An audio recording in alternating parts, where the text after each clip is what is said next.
And I'm going to change my screen. I'm sorry, I haven't done this for a while. Okay. I want to welcome everyone to the mental health panel today as part of the Newcomers Forum. We are today talking with Bob Lincoln from Elevate CCBHC, Sarah Cain from Families First Counseling Services, and Shantel Basurto from Basurto Behavioral Health. The order I just introduced them is also the order that they will be speaking. Bob will be speaking to specifics of a mental health crisis. Sarah will be speaking on BHIS specifics, and Shantel is going to discuss mental health resources. And then we will take some questions at the end as long as we have time that can allow for that. We are recording now, but we will stop recording at the time for questions. So at this point, I am going to switch it over to Bob. And Bob, take it away. Thank you, Gabby, and thanks for the opportunity to speak with you all. I'll just give you a brief overview of what Elevate is. We're a brand new clinic. We opened in the midst of the pandemic, August 24th of last year. We're a CCBHC, a Certified Community Behavioral Health Clinic. This is the Fed's re-envisioning a community mental health center. The primary tenets of a CCBHC that's different from traditional community mental health center is that it requires us to fully integrate substance use disorder treatment with mental health treatment, and then of course very conscious and integrated with a person's medical care as well. The other two tenets of a CCBHC is to expand mental health services and to advance evidence-based. So we're funded through a SAMHSA grant, and so all of our practices are reviewed and are intended to be in line with SAMHSA's identification of what those evidence-based practices are. In addition to that, we collect what's called a national outcome measure of folks coming into services, and every 6 months to identify those outcomes, which then go into a national database, which allows us to compare our client base to other CCBHCs within Iowa and across the state. There's over 10 CCBHC grants now taking place in Iowa, and so it's been a real great opportunity for Iowa to get additional funding and to fill some of those gaps that have frustrated all of us for a long time. So we're very, very happy to be able to bring additional resources and different services. What I'm going to talk to you specifically about today is a mobile crisis. As a CCBHC, we're mandated to be a clinic without walls and deliver services to people where they need it, when they need it. I don't hope that background noise isn't too disturbing. That's fine. So we started out doing a mobile crisis for Blackhawk County as part of our SAMHSA grant. And then in September of last year, we did submit a request for proposal, and County Social Services awarded us the mobile crisis response services for the 12 counties of County Social Services. And I hope that gives you some context. I could try to name the counties, but I would probably miss some. But basically, we're the northeast corner of Iowa, down to as far south as Tama County. Obviously, with most of our response in the Blackhawk County area. We've been so blessed with the support of the Blackhawk County Public Health Office from day one. They've provided resources and guidance and support to us in these amidst the pandemic. And so I want to take the opportunity to tell them how much we appreciate them and the quality of care and services they provide to our community. We've also been very intentional with their community assessment, as using that as a tool to identify those areas that we need to focus on and fill those gaps. So what is mobile crisis response? It is now a mandated service within the state of Iowa. So as of July 1st of last year, all counties within Iowa have the capacity to provide mobile crisis response. It doesn't mean it's the same, but it all has to meet the minimum criteria of Chapter 24, which means when you call Your Life Iowa, which is the central contact number for emergency or crisis services, I should say, within Iowa, for gambling, substance use, suicide, and mental health crisis. You call Your Life Iowa, they will screen the call. They will have a conversation with the individual, try to stabilize them by phone. But if they notice any indication that the person would benefit from a face-to-face contact, then they will be the ones that will dispatch us to the location. We're very fortunate because of the way County Social Services has contracted our service. They've given us the opportunity to respond to anywhere, to anyone within the region. So a provider can call us, a group home can call us and have us come in and respond. A jail can call us and have us come in. A nursing home can call us and have us respond. And we can certainly respond to the individual's home as well. Our minimum standards for delivering mobile crisis is to have 2 responders appear face-to-face within an hour.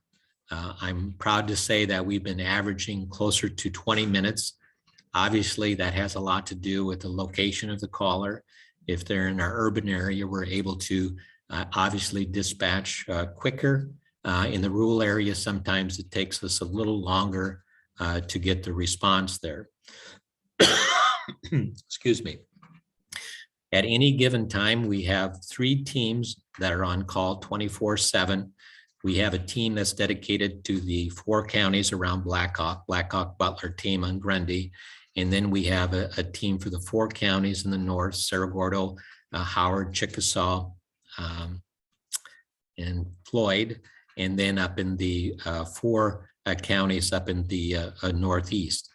And so each of the teams have a team lead that then manages that team, makes sure that they're trained up and qualified to respond.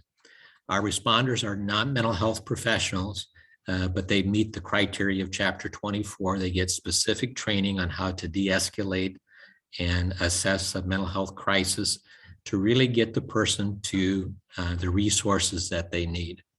The definition of a crisis that I like best is a problem without the resources to address it. So to identify what a true crisis is certainly the privilege of the person dealing with the crisis. Early on, we would make judgments that, oh, that really wasn't a crisis. Well, I would argue that, thank God, it wasn't a crisis because we got there early enough to handle it without entering into a crisis with the individual. So we encourage people to call. We encourage schools to call and allow the system to assess and determine what's most appropriate for the situation. There's many times we're called, and by the time we get to the location, we're called off, and that's fine. Again, there's no cost to anybody calling for this service. We do try to get insurance information to see if we can subsidize some of the costs that the region is bearing to provide this service, but nobody should feel restraint due to cost. Our call rate, again, very proud of Jennifer Stevenson, who wasn't able to be with you today. She is the director of our mobile crisis team. She does an amazing job and works very hard to make people aware of our service. It's like all services, if people don't reach out and don't use it, it's hard to sustain the capacity. We're averaging about 100 calls a month, which is well above what we anticipated. And I credit that a lot to Jennifer and her team's outreach and connection with our other first responders.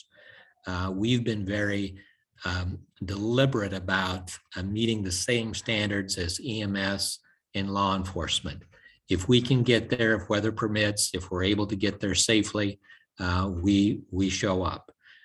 Amidst the pandemic, we do try to screen for a positive COVID within the setting, but even knowing that, we then use universal precautions again to meet with the person and provide that face-to-face contact. So there hasn't been a case where we refuse to respond to somebody regardless of the pandemic that's going on. And that's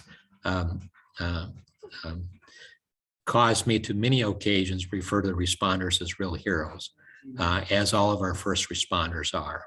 When they're called, we expect folks to show up, and we often don't really appreciate the personal risk that they're taking upon themselves to show up. And so law enforcement has been a great partner. Sheriff Thompson, the Blackhawk County has been a great champion of mental health services for decades, really, and has been very supportive of our team. The Waterloo Police Department, Chief Fitzgerald, has leaned in early on. We actually, to handle some of the volume we've had in the urban area, we've actually been able to embed mental health professionals within the law enforcement community, which really helps us understand their challenges and helps us respond, I think, in a more effective way. So we really value that partnership. We now have, at one point we had 3 embedded. We actually had one of our embedded workers apply and become an officer within the Waterloo PD. So we're very proud that we're even advancing now our awareness of mental health needs and unique challenges of those folks suffering within the agency itself. The other thing that's been very positive is the timing of our mental health crisis team, that many of the law enforcement agencies have invested in the CIT training, critical incident training, which makes them more aware of those needs and those challenges. So we think there's more capacity, particularly in our rural areas. The other things we're doing is we're starting to build out what we're calling secondary crisis response, that if we're responding to a youth and a family that's struggling, we now have a contract with DHS to do some diversion from DHS and JCO involvement, where we can drill down with that family and be more intentional with connecting them. We also have our iStart program, which I hope I'll have another opportunity to tell you about, but it's those folks with complex needs, with developmental disabilities, that when a mental health happens to them, it presents itself with new challenges, and we're able to wrap around those folks in a more meaningful way. We had one individual, for example, that in 1 month had 30 crisis calls. That seemed like a lot and a problem for us mobile crisis responders, but what we learned is before we were involved, 911 was seeing even 50 calls a month.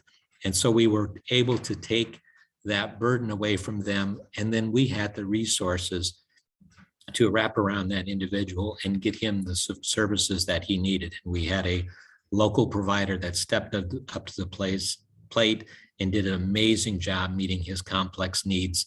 And he called me the other day, proud that he had not called mobile crisis in 3 months. And I don't think he's called 911 either. And so that's just one success story we've had. So I'm very proud of the program, but more impressed with the positive collaboration we've had with People's Clinic and Blackhawk Grundy Mental Health and Pathways, because we're not out to recruit new clients. We're out to connect clients back with their treatment teams, people that maybe have been missing appointments, and those providers not knowing the status of the clients. And so agencies have been very responsive to get folks back in and get them connected and getting them the help they need. So it's been a very rewarding and a very challenging program. I think I've probably already gone past my 15 minutes. No, I was just about to unmute, so thank you. You have like an internal clock. Okay, Before I move on to Sarah, I just want to confirm, we had some questions about the phone number that they should call. Can you confirm what the Elevate phone number, or put it in the chat? You'll see the conversation there, and you can confirm the phone number. I will do that. Okay, very good. There's two numbers. There's a phone number, and then there is a text number for Your Life Iowa. Yes, very good. And then if you want to go ahead and mute yourself, our next speaker is Sarah from Families First. And Sarah, go ahead. Hello, everyone. I hope you're able to hear me, and I hope that you're staying warm in these cold days. Winter came on just suddenly. So yes, I'm with Families First Counseling Services. A little bit about Families First, if you're not familiar with us. We are an agency that primarily works in the child welfare system. We provide it used to be FSRP, where we would go in and when a family is founded for child abuse, we essentially go in and work with the families on helping to prevent re-abuse from occurring and hopefully have safe case closure. It's now called family-centered services, but I will never get used to calling it that. But I'm here to talk about a program that I would say is not as well known as therapy or other services, and it's Behavioral Health Intervention Services, or BHIS. So I'm just going to go through and kind of cover BHIS, what it is, what it isn't, and all sorts of fun things. So to start off, BHIS is a skill-specific interventions for children and their families who have a mental health diagnosis. So when I say when they have a mental health diagnosis, I don't mean that they have to have something like written down, like, oh, this is what you have. When we do a mental health assessment, we can figure that out. So when we work with families, we work on very skill-specific behaviors. And I like to give the example of the difference between therapy and BHIS, besides the obvious of, the clinician and their, licensed clinician providing therapy.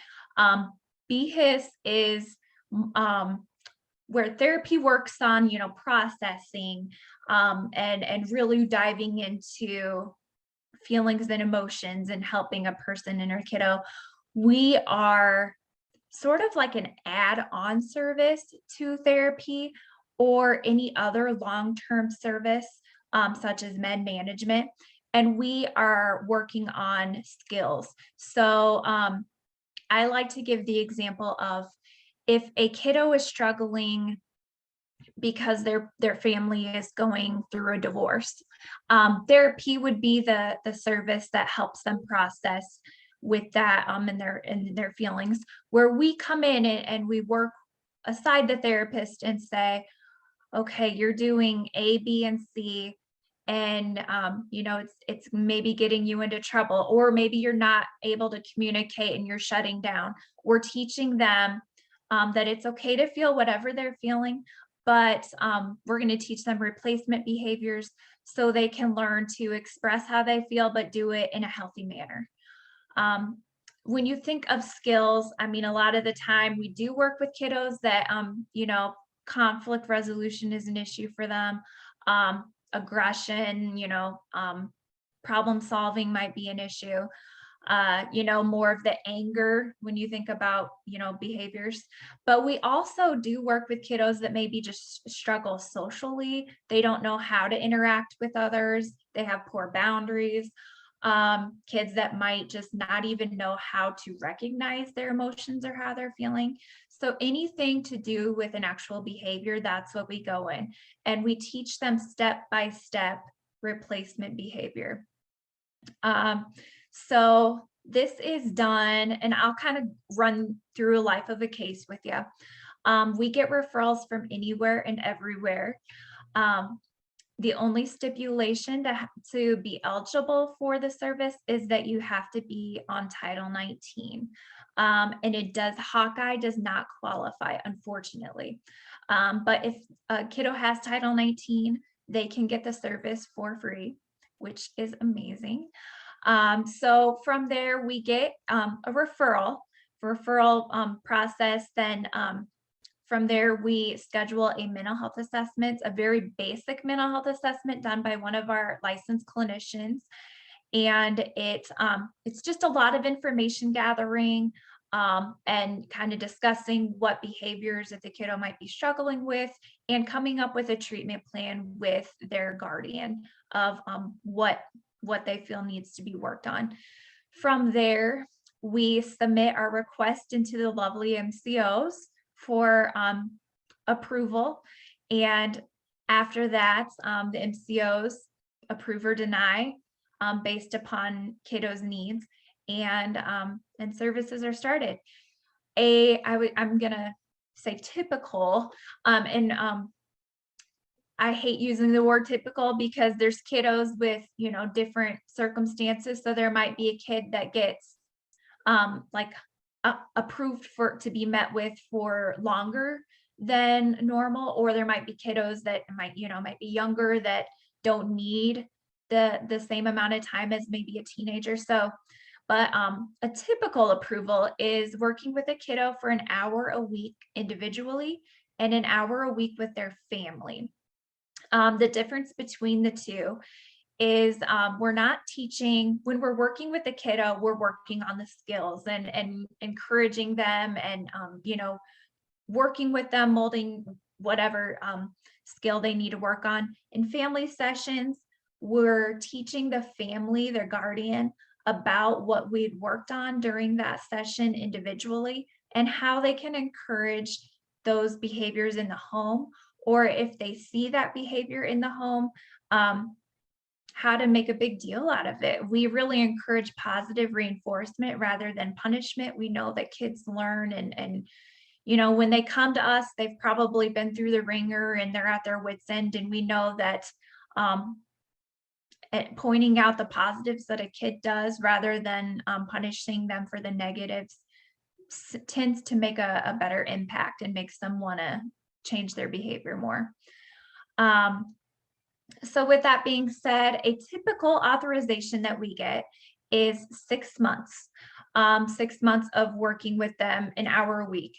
Like I said, though, we have some higher needs kids that we get maybe a couple of hours a week individually working with them, or younger kids, we might get, a half an hour a week instead of an hour, or we might get, every other week. It just kind of depends on what the family agrees to and what the clinician thinks is appropriate when they're at their assessment. So I'd mentioned that we are more of a short-term service. And what I mean by that is we're not meant to work with the family for years and years and years. They want therapy or med management involved with the family as a more long-term, just because there's no end to those. It's kind of up to the family and their providers when that service ends, where our service, the insurance company unfortunately decides. So what we are able to do is get the trends that we see now, and it kind of ebbs and flows, but the trend we're seeing now is 2 approvals max, maybe 3, depending on, the need and the severity of the case. So it just sort of depends, but I would say like 2, we have the opportunity to work with the kiddo up to a year. And then at that time, we need to make sure that they have other services in place for support, so we're not just leaving them high and dry. Age-wise for services, I say 4.5-ish up to around 19 or so. I say ish for 4.5 because it used to be 4 years old, but we've learned over the past few months that we've the more closer to 5 a kiddo is, the more likely they are to be approved. The more closer to 4 they are, the less likely they are to be approved. And then also on the flip side, when I say 19, I believe it's up to 21 that they can get the service. But again, the closer to 18, the more likely they are to get approved. What we're seeing is if they get approved, maybe they turn 18 within the first month of their approval. Service doesn't have to end, but after that approval, then the NCO would probably recommend that they move on to more adult services.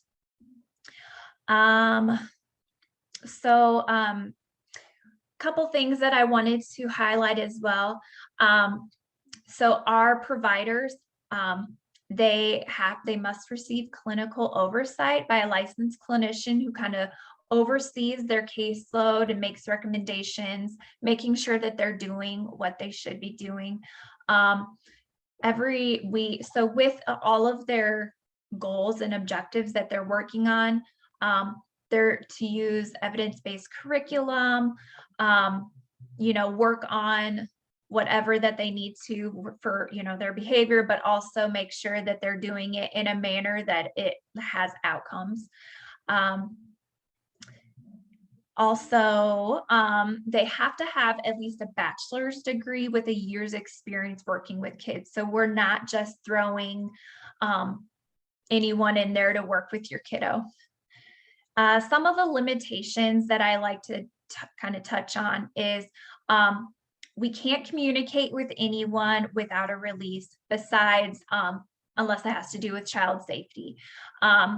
A common misconception, particularly with DHS, because we work with DHS internally a lot for the other services that we provide in our agency. We unfortunately cannot communicate with anyone without a release. We are not allowed to do sessions in public. We need to keep in a private setting, and the service is voluntary. And sometimes we see court orders stating that they must participate in BHIS, and that's not the purpose of BHIS. It's meant to be a service that families want to have and have the ability and time in their schedules to comply with services. Some of the benefits, though, I love talking about benefits of BHIS. It really does fill a gap and provide support in between long-term services. So, with therapy, particularly now with such a high need, therapy might be, a ways out to get in to be seen. And in between sessions, it might be a little while where, we come in and work with kiddos a couple times a week. So it's nice to have that support, and we do collaborate. We try to collaborate with everyone involved with that family. We understand, a holistic approach to mental health services has the best outcome. So that's what we do. We once we know that a kiddo is working with other providers, we get releases right away and contact them, let them know that we're working with the family. We can also provide our treatment plans so they can see what we're doing, and we love collaborating as much as possible. It's nice that we work with both the kiddo and the parent, just because we get different perspectives, we see parenting styles, and then we're able to kind of help in that situation. We work in the home, which other services don't do as often. And so we're seeing real problems in real time and things that you might not see or think about when you're not in the home setting. And the best part, and this is my favorite thing to do, is that we mold sessions around kiddos' interests. We do know that because it's a voluntary service, rapport building is so very important to us, and we want the kid to be excited for us to come. So we take it very seriously when it comes to, we're not just a friendly visitor coming into the home and hanging out, maybe playing games with a kiddo. We're there to teach them and use evidence-based curriculum to work with them on whatever skill that they need, but we also can do it in a way that keeps their interest. An example I give is working with a young girl that maybe loves Barbies and she needs more work on social skills and how to interact and share. So we're going to do a lesson on sharing. So I'm going to teach her step by step how to share. We're going to role play how to share. And then I might bring out Barbies and we'll play Barbies and have Barbie share with the other Barbie. So it's a lot of fun to work with kiddos and teach them and watch them grow in the skills that they're working on. BHIS is a fabulous service that, like I mentioned, not a lot of people know about, or if they do know about it, I feel like sometimes it has a bad rep of, kind of trying to take over a clinician's role, and that is absolutely not what we do. We kind of stay in our lane, very behavior specific things. There's a lot of agencies that provide BHIS in the area. I just happen to be with Families First. So if you guys have any questions or any kiddos that you might think that you'd like to refer, don't hesitate to reach out to me. I can put our information in the chat box. And I am happy to come chat with you guys. Anytime I get the opportunity to spread the word about BHIS and the great things that it can do for families, I'm happy to do so. I don't believe that I even took up 15 minutes. No, you did great. You did great. It's funny though, you and Bob both have just read my mind because I was going to ask you to put your contact information in the chat. So yeah, thanks so much for that. And we'll move right along to Shantel Basurto from Basurto Behavioral Health. And we'll just make sure to leave a few minutes for questions at the end. So Shantel, go ahead and take it away. Thank you, Gabby. Hey, good afternoon, everybody. So I'm going to speak a little bit more broad than on something specific. So my agency is Basurto Behavioral Health, and we focus strictly on serving the Hispanic population here in Waterloo, Cedar Falls. We go all over the state as well. My husband and I are bilingual. We both speak Spanish. And so our sole focus is any family that is Spanish speaking, multi-statuses of immigration. I do take referrals of non-Hispanic people, but it's very, very few. I try to save my talents and my services for those who are Spanish speaking only and their children. And so I am the therapist here, and I do individual therapy, group therapy, family therapy, couples therapy, play therapy. I see people from age 3 all the way, my oldest client is 78. And I am able to do those services in English, Spanish, or usually both if there's many generations involved. My husband is a BHIS provider, and his caseload is entirely of Spanish speaking families. He does individual and family sessions. Again, for his services, because he is Mexican American, we only accept referrals for BHIS that are Spanish speaking families, because that's where he is the best example, coming from immigrant parents himself and growing up in poverty and getting an education and becoming a provider. And so we really value ourselves on being able to provide bicultural, multilingual services. And so the biggest aspect of what I do, though, is for me, mental health is about basic needs. I am not able to help a family who can't eat with their anxiety. I cannot help a family with depression when they can't afford their bills. I cannot help a family with anger management when they live in violence. And so I am really focused on addressing those basic needs. And so my agency, we accept all types of insurance and we accept no insurance. I do not charge copays. I do not believe in the system of insurance and how it is set up. And so we receive referrals from all over. Our biggest referral source is other families, but then the next one would be People's Clinic. Anybody who's Spanish speaking, whether it's a child or a individual, is sent to our office, and whether they have insurance or not.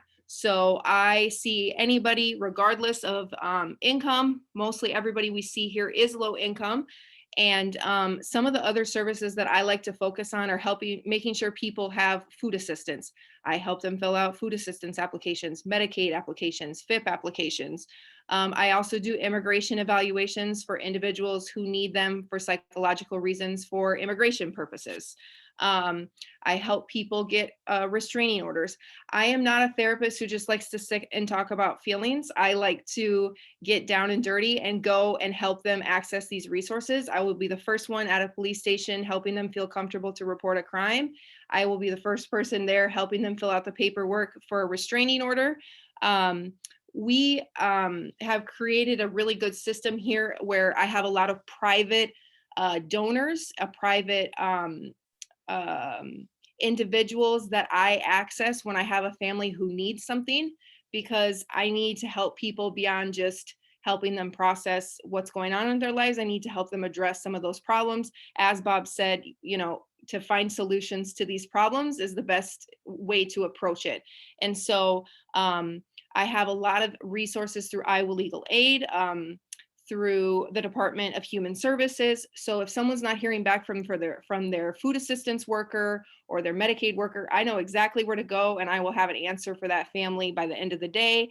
I really push primary care with physical health, trying to get everybody current with their vaccines, their checkups. This is where I came to meet Gabby back when she was doing the mammogram program.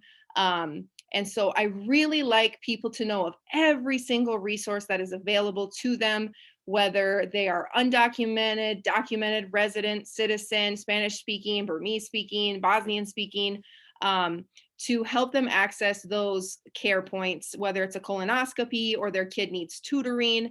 I'm just very resourceful, and I like to push resources on people because I know that that is what will improve their quality of life.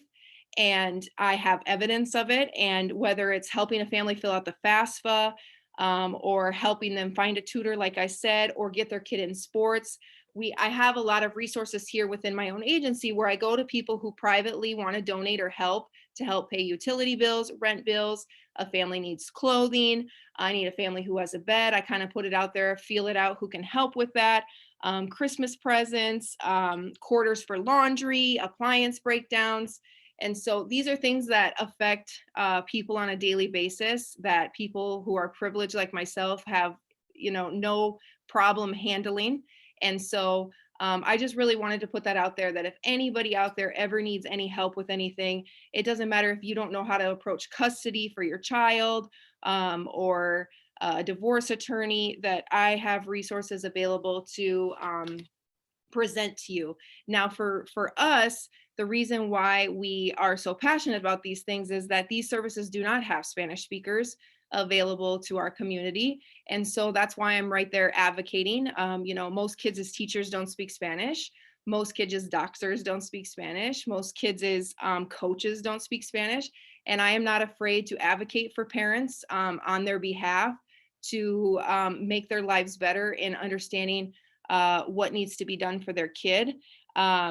Another thing that we also help with is back to school. When back to school comes up, we help families get supplies for that. And, when it comes to government services, whether it's Social Security or, like I said, benefits through the Department of Human Services, I like to educate people on those services and help them apply. If not, if I'm not the person that can help them or they need to appeal, I have attorneys in place that have Spanish speaking assistants. And so that's really just what I'm here to talk about is, yes, therapy is important. Yes, BHIS is important.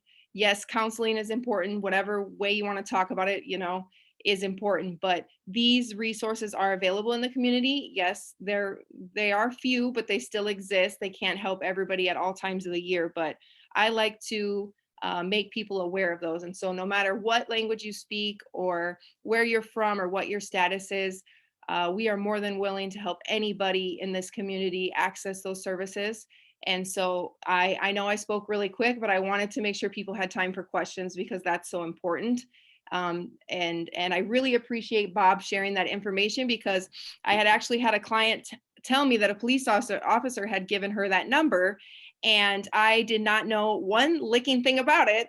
And now I know what it is, and I can pass that out. I think the texting is awesome, especially for youth. And I will make sure that every single one of my clients has that number. My only question for you, Bob, it would be, do you have people that speak Spanish to help de-escalate crises?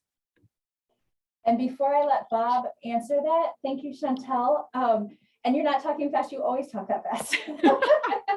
But if you can put your contact information in the chat, I would appreciate it. And then Bob, yes, if you could answer Shantel's question, and then we'll open it up to questions. We don't, but we certainly, we need to address that. So any assistance you can give us, we would be open to that. We do have a fluent Bosnian